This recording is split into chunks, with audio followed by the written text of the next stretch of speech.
Hello, my name is CrackTheSky. I'm an AMV editor, and you're watching What Makes It Great.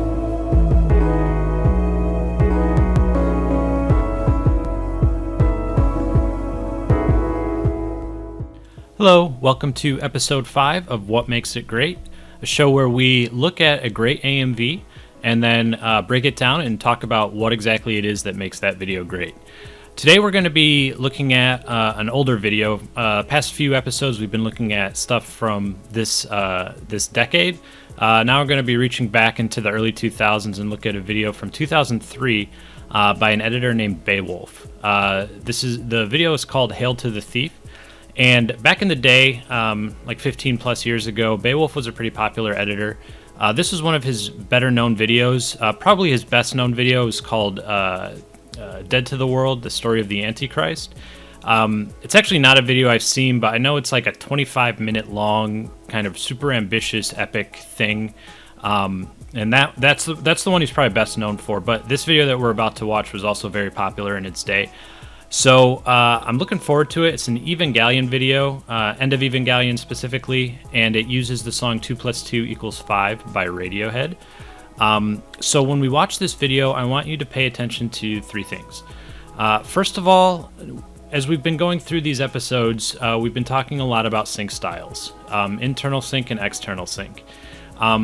So in this video, there's a lot of external sync, and I want you to pay attention to that and figure out, how it's utilized throughout the video, when he uses it, etc. And obviously we'll go into much more detail in the discussion. Number two, I would like you to pay attention to the concept of the video. This isn't really a story-driven video necessarily. There's kind of a narrative, maybe in a loose sense. It's much more conceptual.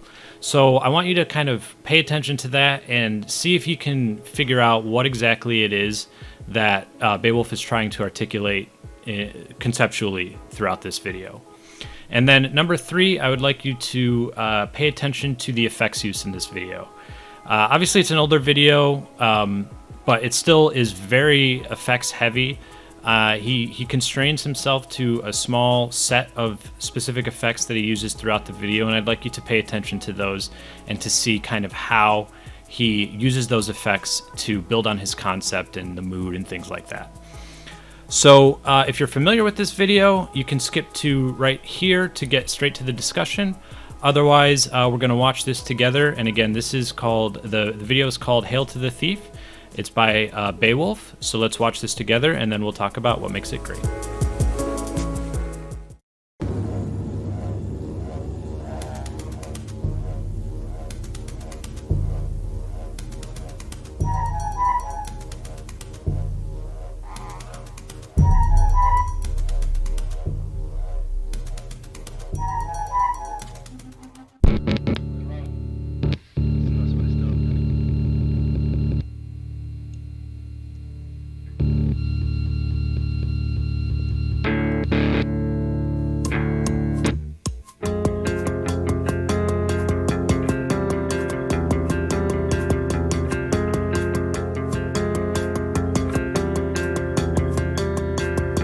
Are you such a dreamer to put the world to rights?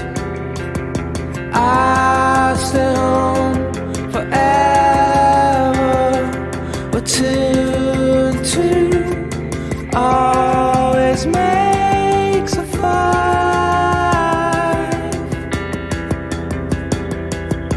I'll lay down the tracks, sandbag and hide. January has April showers, and 2 and 2 always makes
Okay, so before we actually start watching this video, I just want to mention that, as you've probably noticed, this video is pretty intense. There's a lot that is going on at any given point.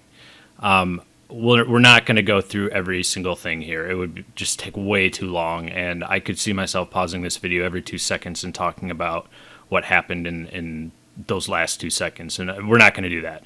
So thankfully, a lot of this video, I do think it kind of speaks for itself. So it should be, pretty clear when there's some cool stuff going on that doesn't necessarily need my explanation.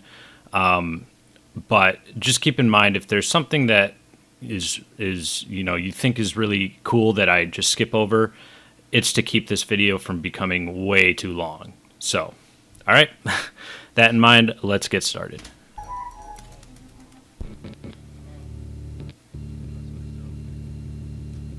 Okay, already kind of a lot that we could talk about right there. There are two kind of cool things that he does. Well, at least two cool things that he does there. First is that like the lip sync. I'll rewind in a second so we can rewatch.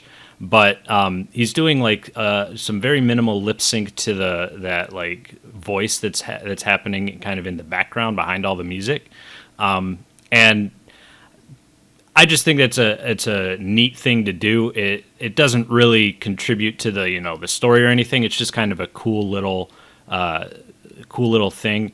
I like it. Second of all, is there's already just a ton of crazy external sync going on here with those like that kind of distortion in that's preceding the actual music. A lot of people a lot of editors in that kind of situation, when there's those kinds of noises, might be tempted to just be a little more general with their sync and not try to, cut it in such a way that it actually seems to sync up exactly with the distortion, because it's just really hard to do. When you're looking at a waveform like that, it's just all messy, and it takes a lot of, minute adjustments to make it look really good, and it can be really tedious to do.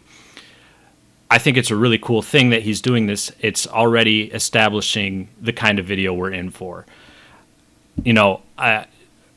I think that this has been a running theme through each video that we've looked at, and is one of the key things that tends to be found in really great videos, is that from the opening seconds of the video, the editor is setting up kind of what to expect from the rest of the video. A lot of times, as we've already seen, this is done by establishing a sync pattern. It doesn't have to be. That's an easy way to do it. In this case, it's not so much a pattern as just this idea that it's really flashy, really crazy, and it's synced and there's some really difficult, tedious sync going on here. And this is absolutely what we see throughout the rest of the video. We see, a lot of chaos. It's a very chaotic video, and also a lot of really specific beat sync throughout the entire video. And Beowulf is already setting that up in these first opening seconds. So let's just rewind and rewatch this.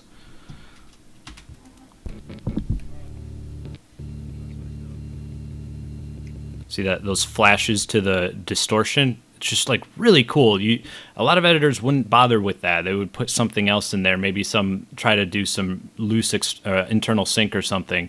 And again, I hopefully you've watched the other videos, but if not, just to clarify what I mean when I say internal sync. Internal sync is something where within the anime, some motion within the anime is syncing to the music. It's not added in by the editor.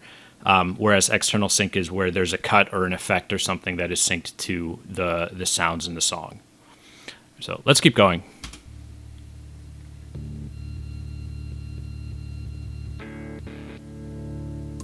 Okay, so, and we're already getting into some effects here. He's using, some desaturation, which he uses throughout the video at various points, as well as this film effect, which is kind of a cheap way to sync to that kind of static distortion that you hear in the background. I say cheap because since the early 2000s, that is like the go-to effect for that particular sound. It's a little worn out at this point. In this case, it's fine, I think, because, well, first of all, when I watch videos, I try to take into account when the video was released and, what was, going on at the time of the video's release in terms of the AMV scene, I guess.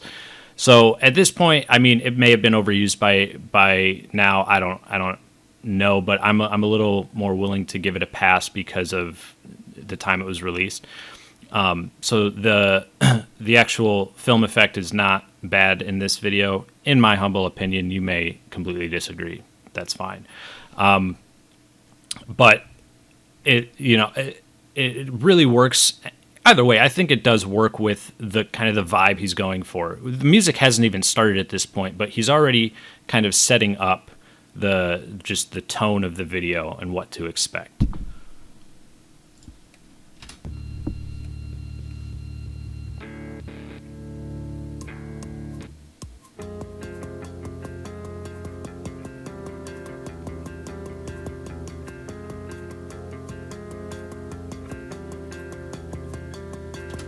Okay, so I'm letting that run because it's all just one continuous sync pattern, which again, I'm telling you, man, sync patterns are just so important to establish.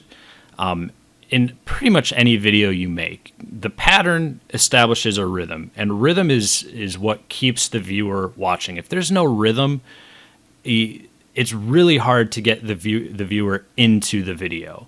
And the rhythm can take any, like it doesn't have to be this intense. It's just the process of actually establishing some sort of visual rhythm goes just so far in keeping the viewer engaged and getting them into really immersed in the video. So what we're seeing here is just a really fast, flashy sync pattern. Which is it's going on those beats of the song, and you'll notice that he's not flashing between just random things. Like they're especially in this part with Shinji where he's choking Asuka. I know this anime; I can say the names of the characters. Where he's choking Asuka. It's like there's this whole scene is kind of chopped up and synced to these beats, but they're all they're slightly out of order from time to time. Like it's just like establishing this kind of chaotic insanity that's going on. Like that's kind of what he's trying to get at with this particular, well, A, this particular sync style, and B, the specific scenes chosen in this sync style. So let's go back and just rewatch this portion. And see here too with Shinji and what's her name? It's been so long since I've watched Evangelion. I'm sorry. I made such a big deal about having seen the anime, so I know that the names. I'm blanking on her name right now. But this girl, like, they're it's a single scene that's all cut up and synced together to kind of keep things consistent. So it's not just random scenes from throughout the anime. It's like a single scene that's cut up, and I think that's a really good choice. It keeps things a little bit grounded, and it helps the viewer to be, because I should actually kind of explain this a little more. When you're doing these really rapid, flashy sync patterns like this, these cuts, there are times where it can be just random scenes, one after the other. The thing is, when you do that, you're not really communicating any meaningful information to the viewer, because the viewer doesn't have time to absorb each individual scene and interpret it before the next one comes on screen. It just becomes kind of this mush. Sometimes that's desirable, and I actually think later in the video, Beowulf does this. But the reason he does it then, as we'll kind of talk about when we get to that, is to kind of get you confused and just like it's to make the video seem more chaotic. In this case, he's doing these rapid cuts in such a way that they are they're all single, like there's a single scene that's, he's cutting it up. This allows you to still understand what's going on and to communicate some sort of narrative or concept to the viewer while still maintaining that kind of really rapid fire aesthetic, I guess, that chaotic intention, while also still communicating something meaningful to the viewer.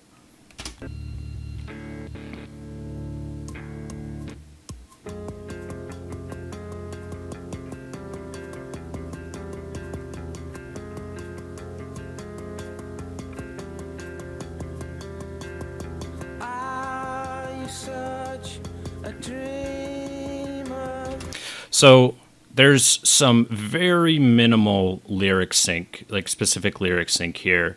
Are you such a dreamer? And he's like, there's like that, he's kind of split Shinji's face. Like there's that overlay where Shinji's face is kind of like right here. Kind of, giving into those lyrics a little bit, kind of interpreting them slightly. This video is not really based around lyric sync, as you'll see. It happens here and there, but it's much more about the bigger picture of what the song is about, which is the end of the world in a very general sense. So that's kind of the concept he's going for throughout this video. But with this particular lyric, it kind of works just because it is the scene itself just feeds into the mood he's trying to establish, and it works with the lyrics. We've talked about this at length in past videos, so I'll provide some links if you want some more insight on how to kind of best do lyric sync. I'm not going to focus too much on that in this discussion, but I just wanted to point it out here.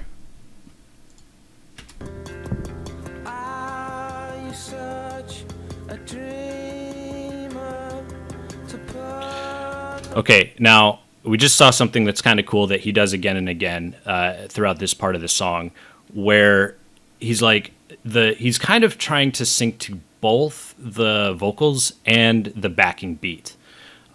This can be tricky because often you're trying to get the viewer onto one kind of rhythmic track, at least until the music changes and you're able to switch it up to maybe something else.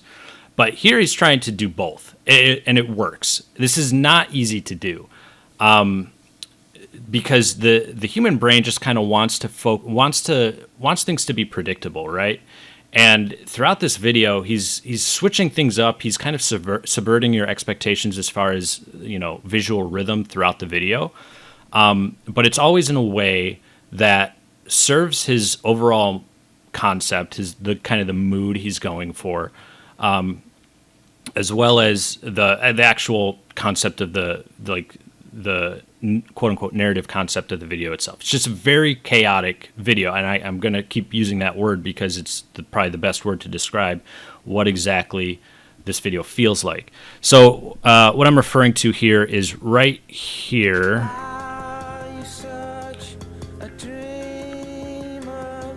See, Tom York, the singer of Radiohead, is saying, "Are you such a dreamer?" And then his voice drops out before his next line comes in that he sings.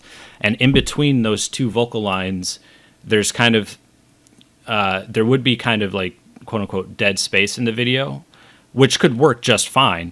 But here, instead of just letting the visuals fade out until the vocals come back in, he's doing this rapid sync overlay.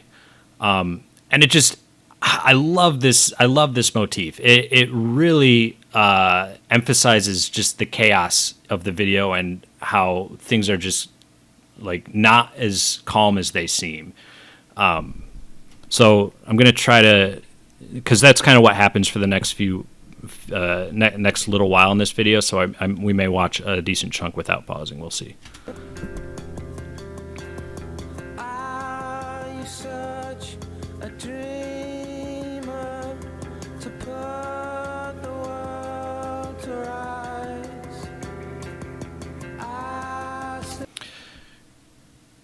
I forgot about that really, really flashy overlay. This again, again, he's just setting up the mood. And like,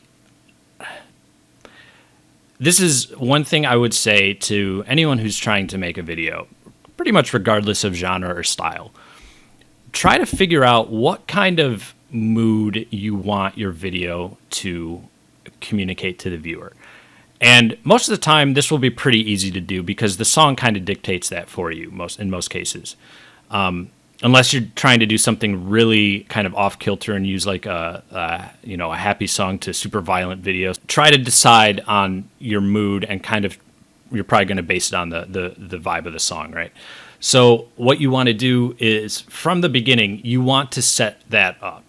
And we've looked at several ways that we can do this, but there are lots of different ways to do this. But in this case, like Beowulf is we know this video is going to be chaotic, and he's just from the beginning he's establishing that. We're seeing hints of that throughout this opening portion, even though it could be considered kind of a slower, more innocuous part of the song. But he's giving us some insight into what's coming and preparing us for it. It's just a really good thing to get used to doing as you go through and start your videos and try to, figure out how you want to structure it. The figuring out, the mood of the song and trying to establish that from the beginning and kind of hint at that through your scene selection, through your sync style, through, any number of things is a good practice.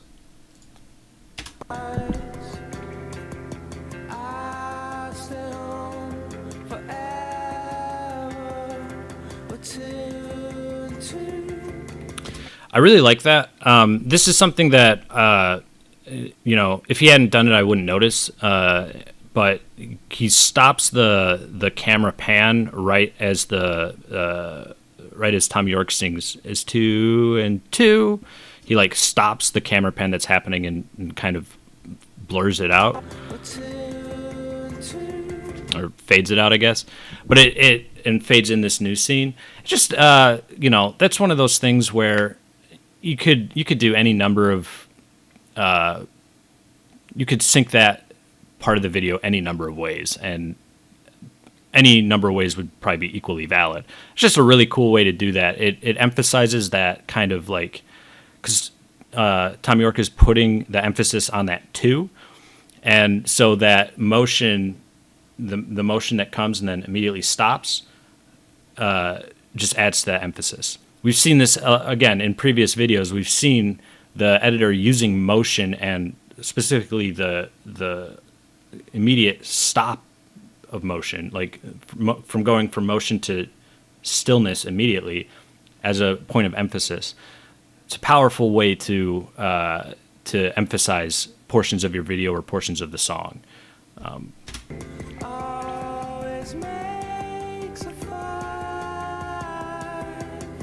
So he uses a lot of crossfades in that part because this, York's vocals are just like very smooth, very almost calming. Almost. I mean, if you don't pay attention to kind of the overall lyrics of the song and if you're just listening to it in the background, it's almost like a calming song. And in this part, I probably shouldn't have paused it on this that particular scene, but during those moments, it's like it's okay to use those crossfades to kind of like smooth out the video and really get into that vocal tone that is happening.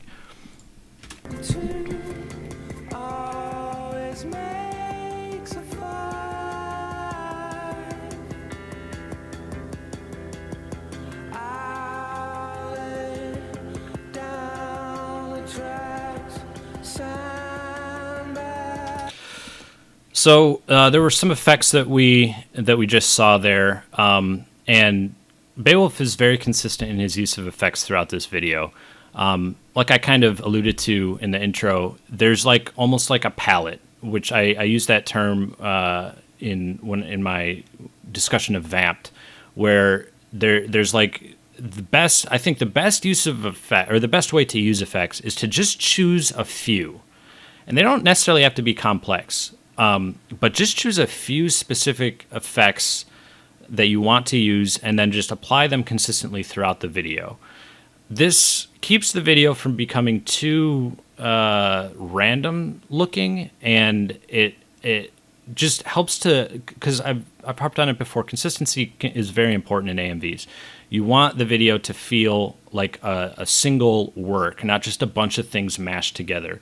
If you start using all sorts of effects just because they look cool, you're going to get this really, in my opinion, probably a very crummy demo reel type video that just does not work the way you want it to work. I promise you it's not going to look as good as you think it does in your head.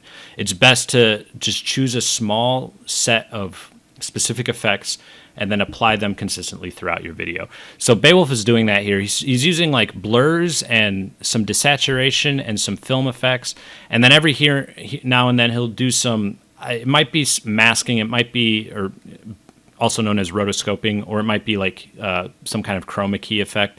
What I'm referring to is, I'll just pause it when it comes to it. Always makes a fire.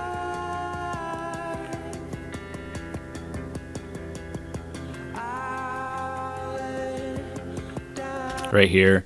So there's that, like that's Adam, right? Or is that Lilith? I can't remember. That thing is falling down off the cross, and like in the background is all this crazy, sketchy distortion. He's using masking or he's keying out the black of the background to remove it and show that that backing distorted scene, I guess. Again, I'm not going to go into how that's done. I'm just pointing it out as an effect that he uses, and I think he may use this again later in the video, but it's not one of the main effects. The main effects here are film and color desaturation and blurs for the most part. And all this kind of serves to, again, feed into that chaotic, kind of the bleak, chaotic vibe. It's a very bleak video. There's this feeling of hopelessness that kind of permeates it, and all these effects kind of suggest that. Just because of, you're taking color out of the source, it just makes it look bleaker. Probably pretty obvious point, but that's one way to use that effect in your own work. There's nothing wrong with color desaturation. It's a fine effect. It's really simple, and it can actually help you communicate a lot of feelings or emotions, not just one of like bleakness or hopelessness, but it can be used in other ways too. Color is its own topic, which I could probably go into, and I may make a video on it separately, but Beowulf uses a lot of color manipulation in this video to great effect. Like right here.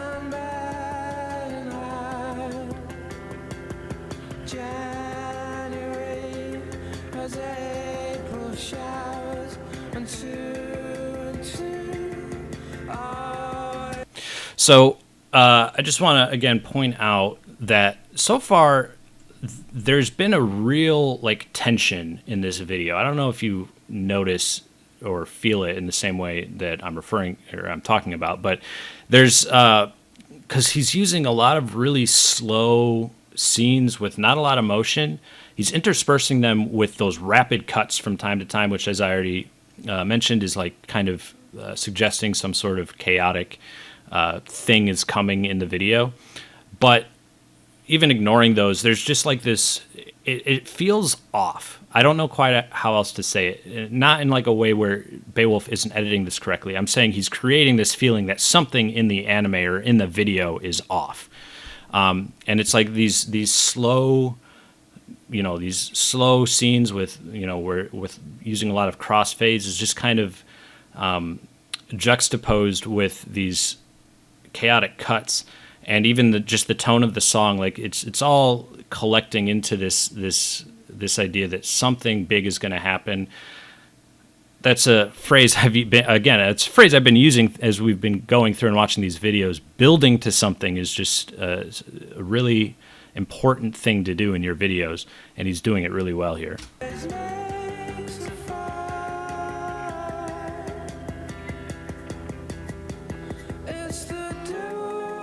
Those flashes, man.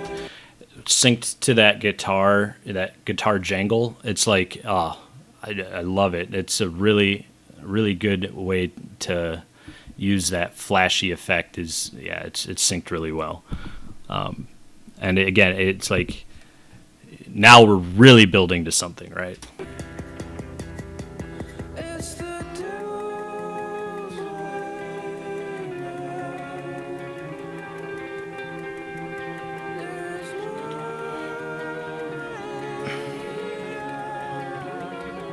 You notice the black and white through this entire portion. Again, really feeding into the bleak vibe of the song. Yeah, this whole part and the scenes he's choosing to use here. These are like my favorite scenes from End of Evangelion, where all this, like, I don't even know exactly how to just, it's all, the rays coming up out of the earth and like the eyeballs and everything. It's just like all this really apocalyptic imagery, vaguely religious imagery. That's just like, he's using these scenes really well because it's just giving this video a sense of like impending doom, not just chaos anymore. Now that it's like, this is truly hopeless. This is the end of the world. This is the concept that he's driving at through this entire thing. This isn't, the climax is coming, but this is almost better than the climax in my opinion, because it's really setting up. It's not setting up. It's the kind of the culmination of all these feelings of dread and hopelessness that we've been feeling up to this point, and this is just like a confirmation of those feelings. I'm gonna go back and we'll watch it again.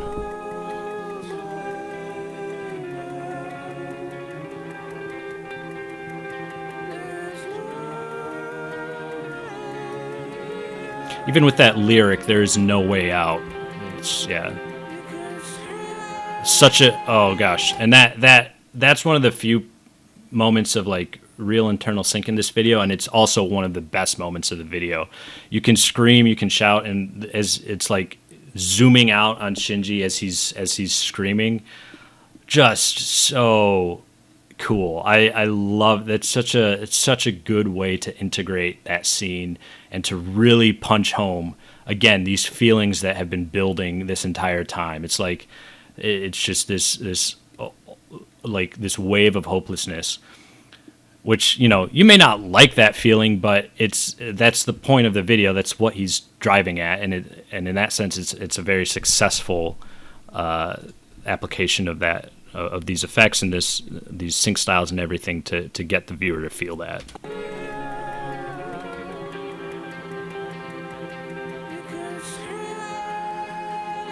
Also, that part with the screaming Ava, it's like that's the only part of this, I think, of this entire sequence that has any color at all, which it's just, I don't think there's any conceptual reason for it. I think it's just there to emphasize that part of the song. That's almost, I would almost call that the climax of the song, or maybe the climax of the video, if not the song.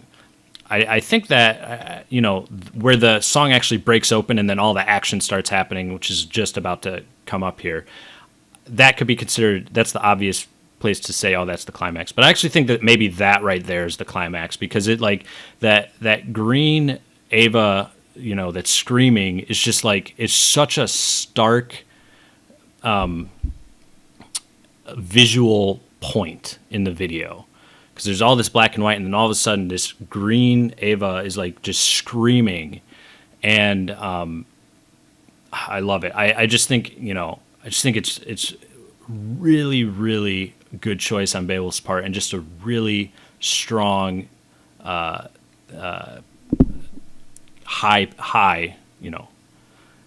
Videos have highs and lows. It's a strong high of the video.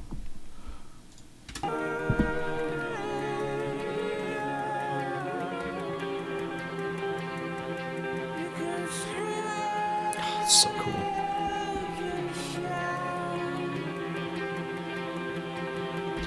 This scene too is really cool. Like, you can scream, you can shout. There's no way out or no way now. But like, and Asuka's, pulling at her controls in the Ava, and if you know the anime, you know that this is when she's like about to just eat it, where her Ava dies and she can't do anything about it, and it's just building into that hopelessness. I love this. I love the scene selection here. It's just top grade.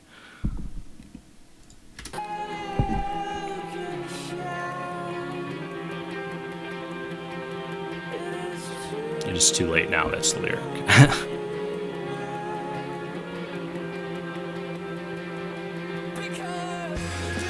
And there you go. That now it's back into color. It goes from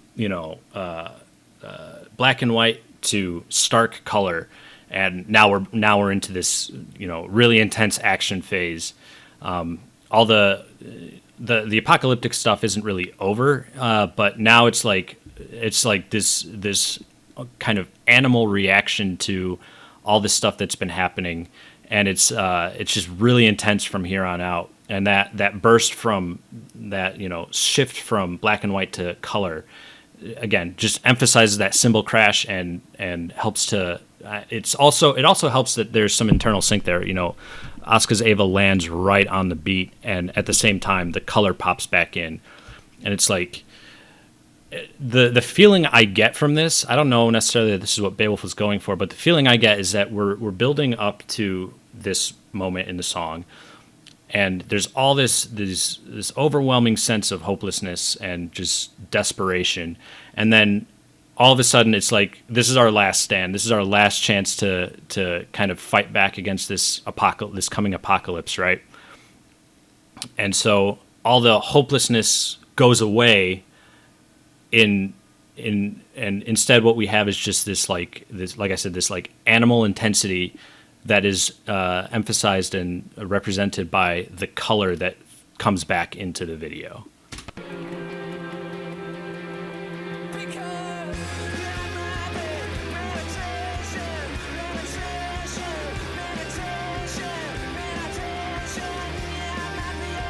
So I'm not like going to focus too much on this part of the video, just because it's action editing, and I will be the first to admit I am not a premier source on how to edit action videos. This is to me, like, this is edited really well. I can't really necessarily give you too much advice on how to do this or why it works, other than I know that it works. There's a lot of cuts, a lot of motion, a lot of not too many effects. It's mostly just raw editing here, but this is something, if you want to know how to do this, I'm probably not the best person to explain it, but it works really well. It's just really fast paced, lots of cuts. You kind of get the feeling of what it is, right?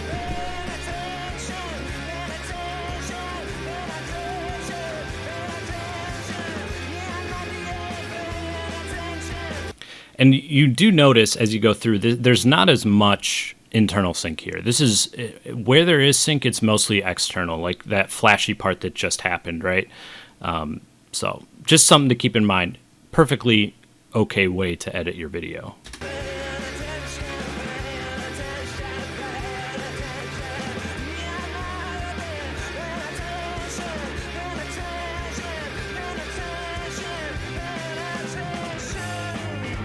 I love that the explosion going off right as the song changes.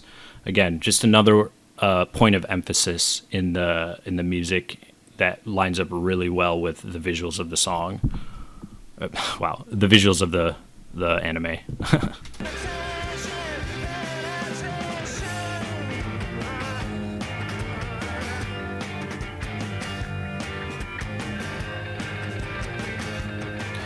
We're back on the film effect, but now notice there's no desaturation.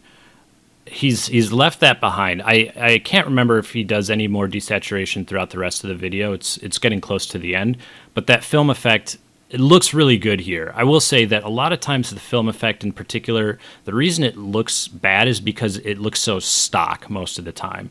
Here is actually one of the few places where it actually doesn't really look stock. When I say it looks stock, I mean you can tell it's straight from the editing program, like it's like a default preset almost, and you can just tell, and it doesn't look good. So in this case, it actually looks okay, and it's again, it's kind of bringing us back to this idea of hopelessness almost. Let's keep watching.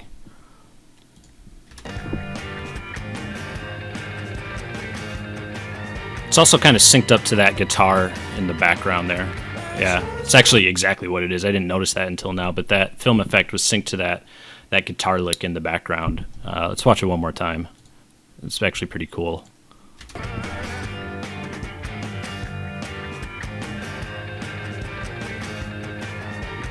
Nice. So I think this text overlay is added in by Beowulf. I think he created this and just kind of shook it around as an overlay. This is the one part I'm not totally sold on. I think it looks a little, I guess, cheesy almost, a little forced. Literally probably the only thing I don't like about this video. I don't know. It just, it's all right. It works in creating a chaotic, feeling, but I don't think visually it's the most interesting thing. It's also a little, like right here, it's a little too opaque. I think it could stand to be a bit less prominent, kind of more if he had just increased the transparency on it a little more, I think it would have been all right. I think it would have been better.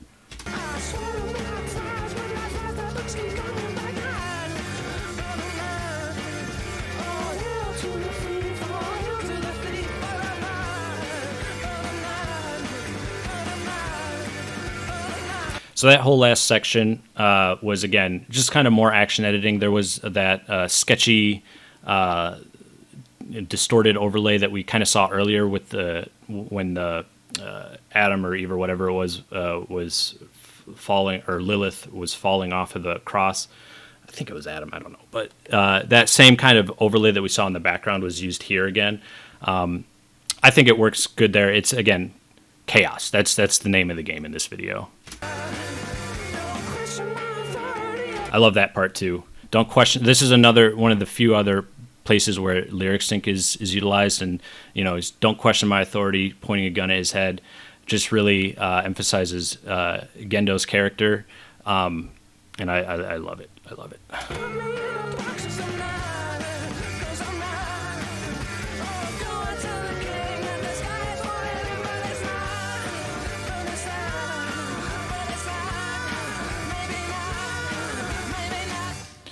So that last, 10 or 15 seconds that we just watched, it's like, there was that period where, it was building, and then all of a sudden it broke, and, everyone's kind of fighting back. This is the vibe I got from the scenes and stuff. And there's this response almost that everyone has to the impending apocalypse. And then those last 10 or 15 seconds we just watched, it's like, nope, you're all screwed. This is the end. So I just think that was a really good way to end it, and it just, again, it increased the chaos. It like turned up the chaotic factor to like 11 there, and it's just really, really well done in terms of communicating that idea and that feeling. So let's just watch it one more time, and then we'll be done.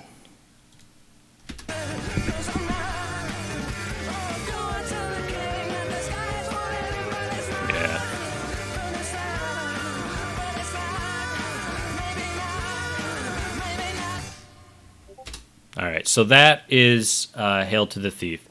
So this has been a long video. I appreciate you sitting through it. Just to quickly recap, what you want to take away from this video is just the use of external sync. There's so much of it throughout that video. Like, it's just so many cuts, and a lot of times they're utilized in really effective ways in terms of building into the mood that Beowulf is trying to create. On top of that, the concept of the video, the end of the world. I didn't talk as much about it during the specifically. I didn't talk too much about it specifically during the discussion, at least not as much as I thought I would. But it kind of does feed into that idea of chaos and stuff that I kept harping on throughout the video. But you see the end of the world concept. It's painted in broad strokes. There's not like a specific. There's not really a specific like A to B to C narrative, but it does deal with that concept of the end of the world, and I think it does it in a really effective way. And then number 3, the use of effects throughout the video, which was, like I said, very consistent. There were only a few specific effects used throughout the video, but they were applied consistently pretty much from beginning to end, and pretty much every effect that was used had some conceptual basis. If not conceptual basis, then they were used to help emphasize and create a mood and a specific feeling that just ran through the video from beginning to end. So I hope you see these things. This is a bit of a complex video because there's a lot going on. It's not something that would be easy to replicate, but at least hopefully you see the concepts being applied in this video. And I hope you enjoyed it. As usual, I hope you'll join me for the next video we look at. This was Hail to the Thief by Beowulf, and thank you for joining me. I will see you in the next one. Have a good one.